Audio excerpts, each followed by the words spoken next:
La discussion de la communication suivante qui sera faite par M. Clémentement, qui va nous parler de nouveautés. Voilà, sur le traitement par l'arthroscopie de la prise en charge de la arthroscopie.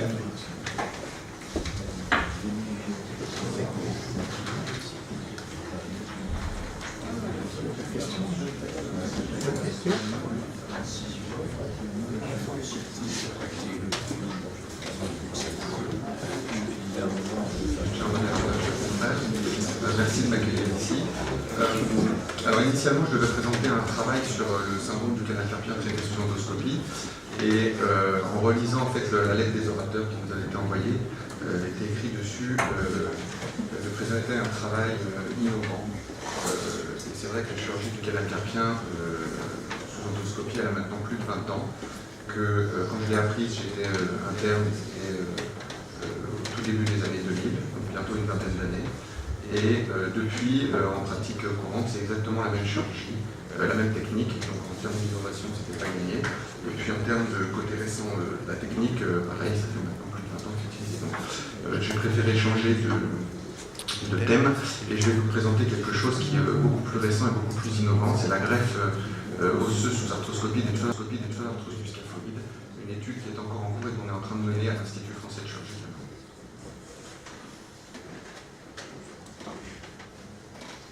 Alors, d'abord, quelques généralités. Les fractures du scaphoïde sont fréquentes, elles représentent 60% des fractures des os du carpe.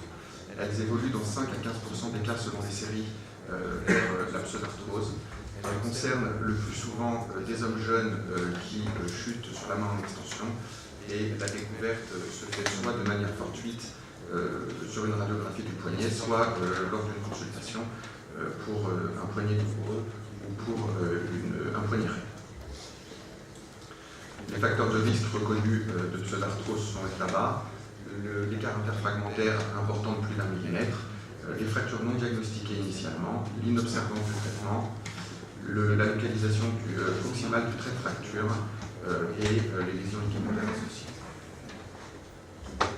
La définition de la pseudarthrose du scaphoïde repose sur 3 critères. On a un critère de temps, on parle de pseudarthrose 6 mois après le traumatisme initial. Sur l'imagerie, on a besoin d'une fracture qui n'a pas consolidé et avec une condensation des berges fracturaires. Et à l'histologie, la pseudarthrose se définit par une perte de capacité de consolidation. L'histoire naturelle est également bien connue depuis des années.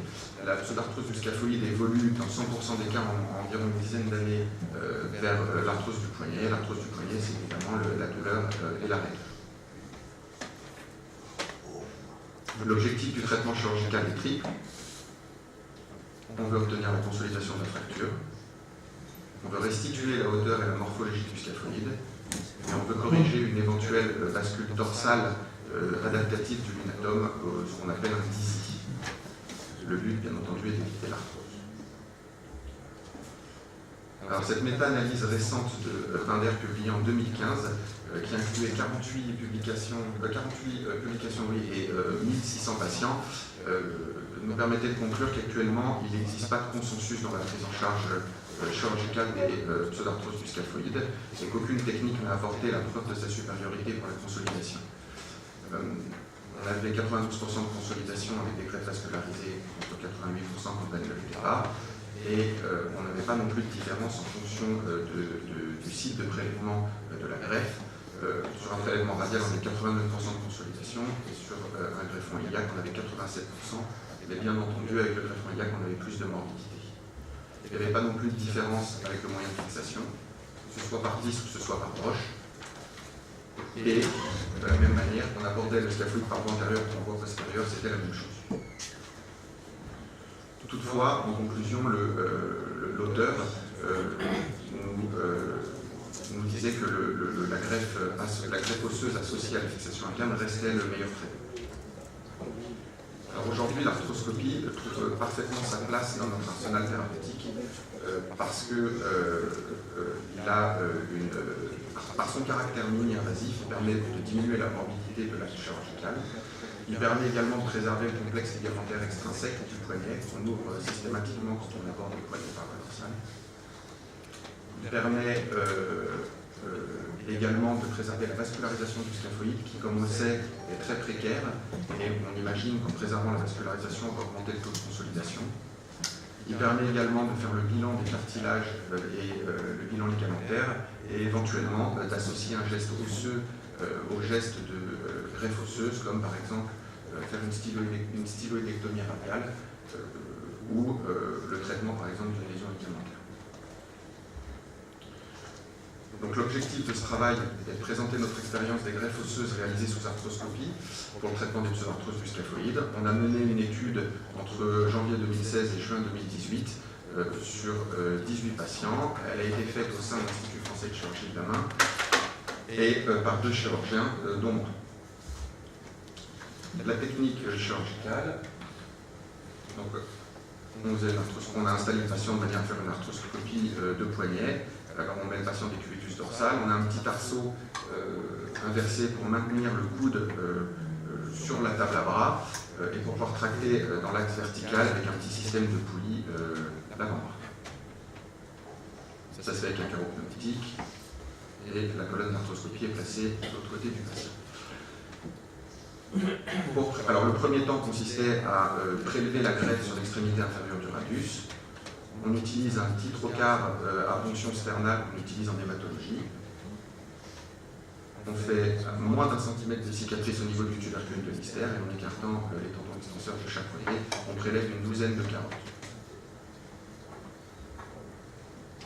Le deuxième temps opératoire consistait à préparer l'ostéosynthèse du scaphoïde. Donc, sous le contrôle scopique de distal en proximal, on pousse une broche de Kirchner dans le grand axe du scaphoïde et on la retire une fois qu'on a trouvé que la position était bonne, on la retire et on la laisse uniquement dans le foyer, dans le fragment distal, de manière à pouvoir mobiliser le scaphoïde, préparer le foyer de pseudarthrose et éventuellement réduire le pôle proximal en utilisant par exemple l'artifice de Liebscheid dans les bascules anticipées. La technique en elle-même, donc une fois qu'on a mis l'arthroscope, là on est directement médiocarpien, on peut faire une exploration en radiocarpien. Là on est directement dans les voies d'abord médiocarpiennes, on aborde le foyer de pseudarthrose, on nettoie au shaver et à la curette, jusqu'à ce qu'on soit en os qui nous semble vivant. On voit des petites gouttelettes de sang sur l'os spongieux, passage de la curette, et ensuite on greffe en réutilisant le trocar. On greffe l'os spongieux prélevé et on tasse tout ça au fond de la pseudarthrose, en faisant un petit sarcophage. On tasse une douzaine de carottes.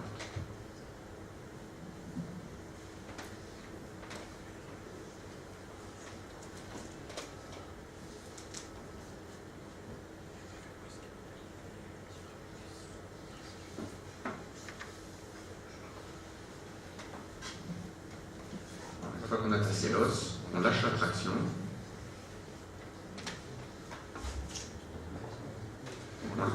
On lâche la traction.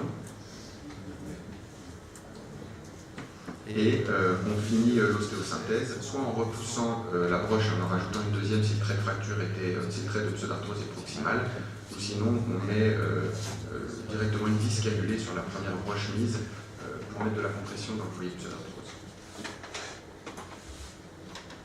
En post-opératoire, on a immobilisé les patients pendant 3 mois avec une manchette thermoformée et on a suivi régulièrement pour des contrôles radiocliniques. On a évalué les patients sur le critère principal, c'est la consolidation. Donc on a fait des radios de contrôle et puis en cas de doute, on a fait passer des scanners. Un scanner pour voir la consolidation. Et les critères secondaires étaient la force mesurée au chamar, la douleur évaluée selon une échelle visuelle, la mobilité mesurée au goniomètre et on a utilisé le score de la Mayo pour évaluer l'aptitude professionnelle et on a noté s'il y avait des complications. Le résultat de l'étude, donc on a inclus 18 patients âgés en moyenne de 25 ans. On avait un délai avant la chirurgie de 12 mois. On avait 6 fractures de scaphoïde situées en zone 2 de Schoenberg et 12 en zone 3. on a mis 13 fois des vis et 5 fois des broches, et le recul moyen, on avait un recul moyen de 13 mois. On a obtenu, avec un délai moyen de 12 mois, 100% de consolidation. On a amélioré de manière significative la force et on a amélioré la douleur aussi de manière significativement. La mobilité préopératoire est identique à la mobilité post-opératoire. Elle était déjà diminuée, mais en raison de la fracture du scaphoïde. Et le score de la Mayo, on a eu 6 excellents résultats, 11 bons et 1 acceptable. On n'a pas relevé de complications. Alors,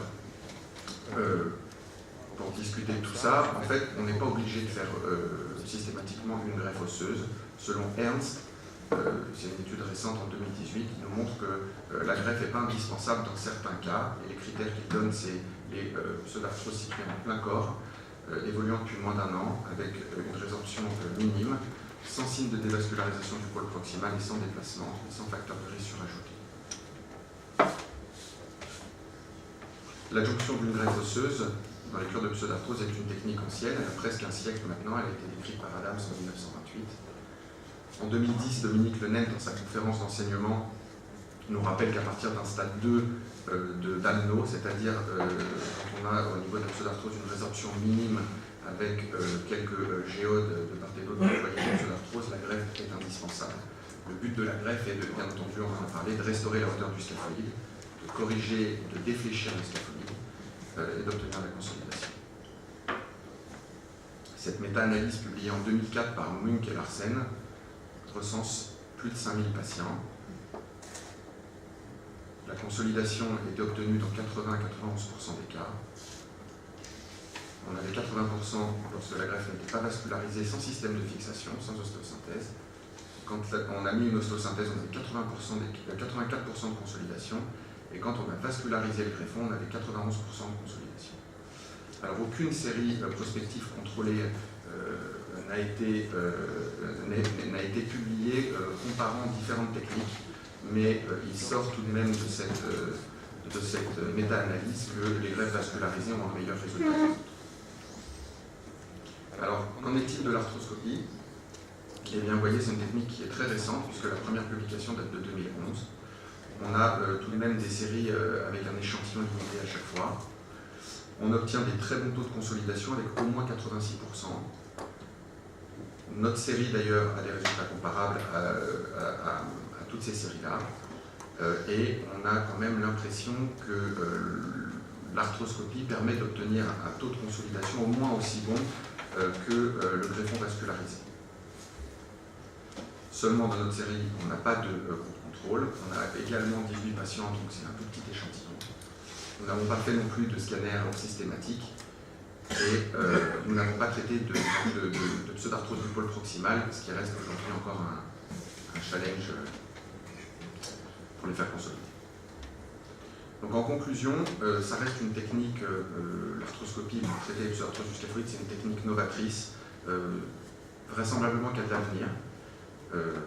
On a grâce à ça obtenu pour l'instant 100% de consolidation. On a réussi à améliorer la force des patients. On n'a pas amélioré la mobilité, mais on n'a pas enraidi les patients et on a amélioré également la douleur. Donc il semble que ce soit une technique d'avenir, donc on va pousser un petit peu plus loin notre étude. Je vous remercie. Merci beaucoup. Monsieur Personnel, si vous voulez vous dire également. Donc vous restez tous les deux là. Avant que la salle vous pose la question, je voudrais vous demander comment ces techniques qui sont formidables, qui sont remarquables, mais qui sont faites par des gens hyper spécialisés, peuvent être mis à la disposition des Français qui souhaitent bénéficier des mêmes procédés, mais dans leur sous-préfecture, voire dans leur village. Comment peut-on... Attendez, c'est la réalité des choses. Si vous dites aux gens, écoutez, je peux ménager ça, si vous le montrez à Paris, vous imaginez que c'est la révolution dans le pays. Alors comment vous allez faire? Disons que nous, on est encore au tout début, il n'y a que 5 publications faites dessus. On a besoin d'un petit peu de temps pour confirmer que c'est vraiment efficace, voire plus efficace que les techniques qui ont été décrites auparavant. Et puis je pense qu'après, c'est une technique chirurgicale qui s'apprend, comme quand l'arthroscopie est arrivée, l'arthroscopie d'épaule est arrivée, on s'y est tous mis. Et aujourd'hui, il n'y a pas un interne ou un chef de clinique qui fait la coiffe des rotateurs maintenant en ouvrant une épaule, ils les font tous maintenant sous arthroscopie. Je pense pense qu'après, c'est une question d'apprentissage. Vous posez une question de temps. Monsieur le travail avec votre technique. Je donnerai la même réponse. Dans 3 semaines, on organise un cours, une formation à Grenoble. Pas une toute petite ville. On fait le tour de France et puis d'Europe. C'est le cas. Les États-Unis ont commencé. La vraie question, c'est peut-être la question du coût. Parce qu'il faut qu'en France, on puisse valoriser l'innovation. C'est ça le vrai problème. Moins la sous-préfecture que la valorisation d'un acte. Bien. Des questions. Allez-y, monsieur. Je voudrais féliciter François Schermberg. Prenez le micro ici. Il est là. François Schermberg, chirurgien de la main à Reims. Je tiens à féliciter et remercier les intervenants pour ces présentations. Je pense que l'écochirurgie permet la réalisation aujourd'hui de façon peu invasive des gestes chirurgicaux au niveau de la main. Il s'agit d'une avancée. Je parlerai surtout du canal carpien. La section des poulies, je pense, ne pose pas de vrais problèmes. Par contre, au niveau du canal carpien, je rappellerai que nous sommes passés, vous l'avez souligné, de la chirurgie à ciel ouvert traditionnelle au mini-open à l'endoscopie. Si chaque fois on note des meilleurs résultats et un meilleur confort dans l'immédiat, à distance, à distance, les résultats sont constants. La seule différence que je trouve pour les chirurgiens, c'est que nous avons, quelle que soit la technique, des complications. Et je me pose donc deux aspects, je poserai deux questions. D'une part, je pense que le résultat au long cours est indispensable, ça a déjà été souligné. Et deuxièmement, il n'y a pas que l'artère cubitale dans le canal carpien, les mêmes en dehors. Je dirais, les lésions sont possibles et existent. Si elles sont pour les chirurgiens, je ne suis pas, je pense que cela vous est exposé également. Et en particulier, je dirais, l'arcade distale est un risque. Et je crois que quand il y a un problème à ce niveau-là, quand on est dans une situation un peu, je dirais, précaire, je dirais que c'est sûrement plus difficile. Voilà mes deux questions à ce sujet. Mais en tout cas, je signale que les chirurgiens et la Société française de chirurgie de la main, dont je suis un ancien président, est très attentive et ouverte et travaille dans ce sens. Et je pense qu'il faut féliciter et travailler de concert. C'est mon point de vue. Il ne s'agit pas de critiquer. Donc, merci de cette mise au point. C'était peut-être pas toujours le cas. Mais pour répondre à votre question, pour la deuxième partie, bien évidemment, de toute façon, les complications sont inhérentes à la pratique de la médecine, qui est un artisanat. Mon père, qui était médecin, me disait qu'un bon médecin est un médecin qui fait moins d'erreurs qu'un autre. Donc, bien évidemment que cette technique, comme toutes les techniques, sont vouées à avoir des complications. On espère tous, ici, avoir de moins en moins de complications et que les avancées, en particulier l'imagerie, puisque aujourd'hui il y a une entrée en force de l'imagerie au bloc opératoire, on en est ici les acteurs, mais bien évidemment que demain, ce sera des chirurgiens, radiologues, radiochirurgiens, on appellera ça comme on voudra, mais de toute façon, ça sera voilà, l'avenir, ça sera du commun, et on dira que c'était bizarre autrefois il opérait sans cette aide-là. Donc aujourd'hui je suis radiologue et ça peut peut-être poser des problèmes, mais la plupart des gens qui aujourd'hui utilisent l'appareil d'écho pour le monde supérieur sont déjà des chirurgiens de la main, des très jeunes qui se lancent dans des nouveaux diplômes, etc. Donc les complications pour ce qui est de l'arcade elle-même, j'en ai pas, et je pense que c'est exactement ce que vous avez dit. Les premiers essais que j'ai faits, je le faisais avec une chirurgienne de la main, et c'était sa grande crainte. Elle me dit toujours l'arcade. Je n'ai jamais touché l'arcade, et pour moi, en fait, effectivement, cette échographie, elle est tellement facile à voir que ça me paraît aberrant de pouvoir la léser. Par contre, les petits rameaux nerveux étaient un vrai challenge pour pouvoir les voir. C'est pour ça que les premières publications ont été montrées les variantes. Et aujourd'hui, avec une bonne connaissance anatomique, on peut les voir. Malgré tout, il y aura forcément des complications. J'espère que je ne serai pas le premier, mais il y a des chances. Et vu que j'en fais quand même beaucoup, et à ce moment-là, je serai très heureux de pouvoir vous rappeler ce que vous m'aiderez à ce moment-là, vous. Merci. Question courte, attendez, réponse. Hugo, comment vous faites au canal carpien, à l'Institut de la main? Sous endoscopie, avec le petit fistolet d'Aix. Parfait. La question concerne le canal carpien. Quand préconisez-vous de traiter les charlatans? Est-ce que vous êtes systématique? Est-ce que vous êtes très sélectionné? Ma question est orientée pourquoi? Vous savez que les chirurgiens sont très touchés par les syndromes du canal carpien. Plusieurs de mes amis avaient un syndrome du canal carpien, moi-même également, sévère, avec des lésions à l'électromyogramme. Nous avons à l'époque hésité, étant en activité, à se faire opérer. Nous n'avons pas été opérés. Et aujourd'hui, là j'ai bénéfice de l'âge, c'est souvent l'inverse, mais tout a disparu. Alors voilà. Est-ce que. C'est rare, mais c'est ainsi. Et nous sommes plusieurs dans ce cas. Mais je ne pourrais pas. Merci de répondre. C'est aussi un commentaire, bien sûr. Casser tout mon œil. Non, en fait, j'essaie d'être le plus rigoureux possible parce que, comme vous le savez pour certains, c'est vrai que je me promène avec une épée de Damoclès au-dessus de la tête. Donc, j'essaie d'être le plus rigoureux possible. Les recommandations aujourd'hui de l'HAS sont quand même une évolution de plus de 6 mois et un électromyogramme. Donc, on peut se poser la question de l'intérêt en pratique, mais il a une raison plus médico-légale que médicale. Et je pousse au maximum mes patients à ne pas se faire opérer et à avoir une infiltration au minimum, parce qu'il faut une infiltration, et uniquement dans les formes les plus sévères ou des formes s'aggravent, je réalise le geste. Et comme vous l'avez dit, il n'est pas rare du tout. Hier soir, ma dernière patiente était une patiente qui a été guérie, qui venait me voir pour son genou, parce que moi je fais de la radiologie, donc elle venait me voir pour son genou, et elle a guéri étonnamment de son canal carpien, après une infiltration à 2 ans, et puis j'ai jamais revenu alors qu'elle a été étiquetée bonne pour le bloc. Oui, je voudrais vous féliciter. Je voudrais revenir sur un point complètement différent, qui est l'échographie. Je suis un peu. Bon, l'échographie a fait un progrès considérable. Pourquoi on ne parle pas du tout pour la main d'écho 3D, mais peut-être que. Ma question est plutôt de. Je trouve que les images échographiques, c'est encore très moche. Donc je voudrais vous demander si dans les 5 dernières années que vous avez vues, est-ce qu'on ne peut pas imaginer, avec les progrès virtuels et d'imagerie, d'avoir une échographie qui ressemble à de l'anatomie. Donc je voudrais voir si vous, qui tripotez des échographes toute la journée, un jour les images que vous aurez ressembleront à de l'anatomie. Vous trouvez qu'ils progressent ou qu'ils ne progressent pas. Il ne faudrait pas qu'on fasse venir ici des spécialistes en échographie pour qu'ils améliorent leurs images qui ne sont pas très belles. Alors, si en plus on parle, on a un éminent échographiste ici, mais elle fait des progrès colossaux. Les échographes aujourd'hui, ça n'a plus rien à voir. Ça va continuer. Oui, ça continue, c'est vrai que ça continue aujourd'hui. De toute façon, vous montrez ce que je vous ai montré, ce n'était pas possible il y a 20 ans. Vous montrez la petite branche nerveuse pour laquelle on disait, tiens, c'est un grand risque opératoire. Il y a 15 ans, je n'aurais pas pu la montrer, et il y a encore 5 ans, c'était compliqué. Donc on voit de mieux en mieux avec les nouveaux échographes. Pour répondre à la question sur le 3D, on n'a pas prouvé de grand intérêt à faire de la 3D. Et la dernière chose, c'est que c'est l'apprentissage par l'anatomie, et donc pour les radiologues, c'est par l'anatomie en IRM. Une belle coupe d'IRM permet de mieux appréhender en fait bizarrement l'échographie ensuite. Et si vous connaissez bien l'IRM et l'anatomie, et bien faire l'échographie n'est plus si compliqué que ça. Allez-y. Oui. Une question courte, réponse courte. Oui.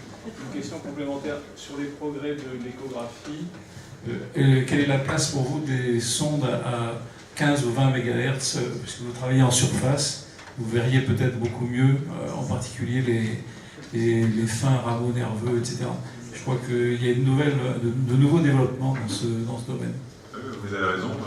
Là, l'étude a été faite avec une sonde de 18 MHz. Plus les sondes ont une fréquence élevée, plus on voit en superficie, mais aussi en détail.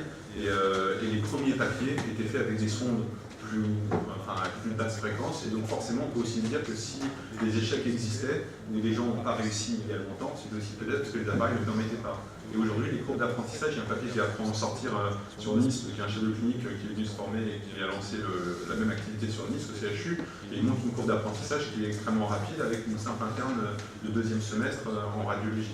Donc c'est tout à fait faisable. Et je pense que les chirurgiens, c'est exactement la même chose. Ce n'est pas une question de diplôme, c'est une question d'habitude de l'échographie et de netteté d'imagerie. Il y a 4 questions. Si vous voulez vous poser vos questions et la réponse après. 1, 2, 3, 4. L'overhead, c'est plutôt une réflexion d'urologue. Il y a eu plus de 30 ans, quand on explorait l'appareil urinaire en lumière froide, on ne s'imaginait absolument pas qu'un jour on explorerait aussi la main et les articulations de la main. Je vous félicite bien sûr pour les résultats de 95% dans les pseudo-arthrose du scaphoïde. Les images que vous nous avez montrées d'endoscopie, par contre, me font tout à fait penser à ce qu'on voyait il y a 32 ans en urologie. On a beaucoup progressé sur la qualité des images. Alors, ma seule question, c'est est-ce que vous voyez vraiment quelque chose? Moi, je la trouvais plutôt pas mal l'image, mais j'ai d'autres films avec certains passages de bien captés. Le problème, c'est que malgré le carreau, on a quand même des petits saignements. Et l'articulation du poignet, c'est une toute petite articulation, donc on a des lavages, on a un lavage plus compliqué que dans une épaule ou dans une autre articulation. Mais on y voit clair. Étant extrêmement respectueux des maîtres et ayant été un moment interne, j'envisageais une carrière en orthopédie. Et un jour, j'ai fait une brillante montée au pied et mon scaphoïde n'a pas résisté. J'ai demandé évidemment l'avis d'un maître, que j'avais, qui était l'équipe de Roi Kaby. Et dans ce cas-là, bien évidemment, il faut faire un traitement agressif pour éviter la pseudarthrose. Chirurgien de demain, il faut faire le mieux. Et Dieu merci, Robert Judet a mis un petit peu de tempérance dans tout cela, et j'ai pris ce jour-là une leçon de traitement orthopédique qui m'a évité d'être opéré à Garches. Bon, voilà, mais j'ai gardé un excellent traitement orthopédique et peut-être de progresser.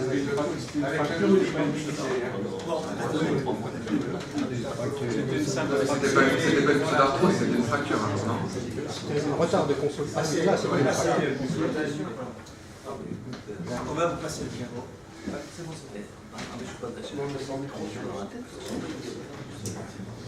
Oui, Jacques Caton. Moi, j'ai deux questions à poser. D'abord, comment est-ce que l'enseignement se fait? Parce que c'est l'enseignement couplé aujourd'hui entre les radiologues et les chirurgiens, orthopédistes. Comment faites-vous? Et deuxièmement, en ce qui concerne la mise en place de la vis du scaphoïde, comment on n'a pas vu comment tu faisais? Parce que tu fais une broche en repérant un profil, ta vis sur la broche, on a pas vu ça. C'est exactement ça. Comme le traitement d'une fracture fraîche qu'on a ici en percutanée, on vise d'abord la broche dans le contact du scaphoïde de distal en proximal. On contrôle sous scopie, on l'a bien mis, on est bien positionné, on est bien positionné. Et après, on fait juste un petit trou pour la tête de vis, parce que c'est une vis avec elle a une tête un petit peu plus grosse, avec deux pas de vis différents pour mettre de la compression. Et ensuite, on vise directement le long de la broche sous contrôle scopie. C'est exactement le même principe qu'une fracture.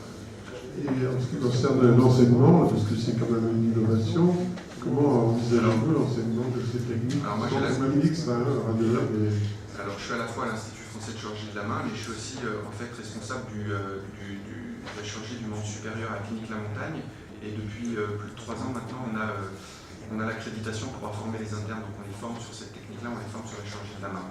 Et en fait, c'est comme dans la chirurgie depuis maintenant, je pense, des décennies, c'est du compagnonnage, c'est étape par étape, on leur montre, on leur tient un peu la main, et puis après, ils font. Et puis, pour l'exemple du tissage percutané du scaphoïde, il n'y a pas vraiment de danger. Enfin, je veux dire, au pire, on met la broche un peu à côté et on enlève et on la remet. Donc, voilà, compagnonnage. La dernière question, monsieur. Oui, alors, merci pour la technique endoscopique qui intervient. Tous les vœux pour la suite. Je fais la chirurgie de la main à Lyon. Je suis un peu choqué par la place que tu fais, enfin, le sort que tu réserves à l'électroneurobiographie. Pourquoi? Parce que rien ne ressemble plus à un canal carpien ce qui n'est pas un canal carpien. L'électroneurobiogramme n'est pas seulement un examen qui permet un diagnostic positif qui a été posé cliniquement, mais aussi un diagnostic topographique, un diagnostic différentiel. Et je crois qu'avec les canaux carpiens, dès qu'ils deviennent difficiles, et en particulier dans les reprises, on ne peut pas se passer d'un électroneurobiogramme. Ça, c'est une question ou une remarque pour toi. Quant au scaphoïde, bravo. 100% de consolidation sur 18 cas, c'est beau, mais tu as l'honnêteté de dire que ce sont des cas qui sont relativement faciles. C'est la cause, c'est très bien. Que penses-tu de la cause relative du succès de la procédure? Est-ce que le caractère fermé et endoscopique n'est pas un facteur majeur de la réussite d'une procédure qui, en fait, soustrait un petit peu à l'histoire les principes généraux, c'est une question. Tu montres une publication où il y a un DP Green en deuxième auteur. Est-ce que c'est le DP Green du Dream? Parce que si c'est lui, il aurait 90 ans. Non, c'est pas lui. En fait, il est vrai qu'il y a les chirurgiens de la main qui font plus que de la chirurgie de la main. C'est vrai que moi je les soupçonne de vouloir faire de l'arthroscopie pour avoir une autre technique dans leur arsenal, voilà, plus que l'orthopédiste qui fait de l'arthroscopie de genou, qui va faire des prothèses d'épaule. Ça je suis d'accord, je trouve qu'il y a un attrait pour les chirurgiens qui font que de la main d'essayer de diversifier un peu leur activité, et c'est vrai qu'ils utilisent l'arthroscope dans les poignets assez souvent pour des pathologies multiples et variées. En pratique, moi c'est un peu l'inverse, je reviens complètement en arrière sur toutes les interventions qui sont sous arthroscopie de poignet, je trouve qu'elles n'ont aucune utilité. On les fait plus rapidement et on voit mieux finalement à ciel ouvert. Donc en fait, s'il doit rester une seule pathologie qu'on peut traiter sous arthroscopie, et je sais pourtant qu'il y a des réparations ligamentaires qui sont sous arthro, mais nous on n'y croit pas trop à l'Institut, on les fait vraiment à ciel ouvert. Le ligament triangulaire, pareil, on préfère faire des accourcissements enfin, donc à ciel ouvert, donc on n'utilise quasiment plus l'arthroscopie de poignet, mais s'il y a bien une indication où on pense qu'elle est valable, c'est pour la pseudarthrose du scaphoïde, parce que pour le coup, on préserverait la vascularisation du scaphe. Et alors, c'est vrai que ce sont des cas, les 18 cas, elles sont en plein corps, a priori on les aurait fait consolider à ciel ouvert, mais bon, le challenge c'est maintenant de faire ça sur les pôles proximaux, et c'est vrai que l'arthroscopie en médiocarpien, c'est super adapté pour le pôle proximal, on voit vraiment très très bien.